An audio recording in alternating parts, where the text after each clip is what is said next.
La matinale d'Europe 1. Nico Saliagas. Axel de Tarlé, ce samedi noir, c'est aussi un gros coup dur économique. D'abord pour les commerçants, on a entendu ce matin l'un des kiosquiers, la détresse d'un kiosquier des Champs-Élysées.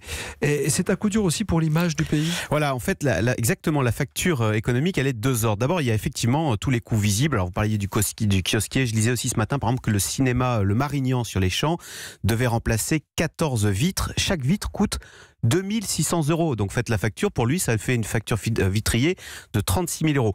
Depuis le début du mouvement, la Fédération des assurances chiffre à plus de 170 millions d'euros le coût des dégradations, sans compter les pertes de chiffre d'affaires. Le cinéma, il a fait 0 entrée samedi. Alors là, Bruno Le Maire avait estimé qu'avec tous les ronds-points bloqués pour le 4e trimestre, la facture avait été de 0,2 points de croissance. 0,2 points de croissance, ça fait près d'1 milliard d'euros de perdus.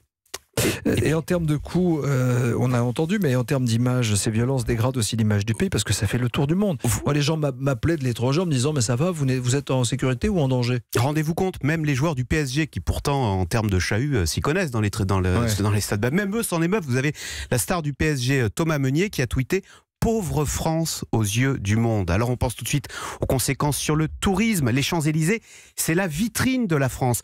En décembre dernier déjà, après les premières émeutes, le nombre d'arrivées à Paris de touristes étrangers avait baissé de 10%. Et qui vient le moins d'ailleurs, ce sont malheureusement les touristes les plus dépensiers. Ce sont les Asiatiques qui sont le plus sensibles à ces violences, à ces images de violence. Le tourisme, c'est 60 milliards d'euros de recettes en net, qui rentrent dans la France. Donc 5% de touristes en moins, ça fait 3 milliards en moins pour le pays.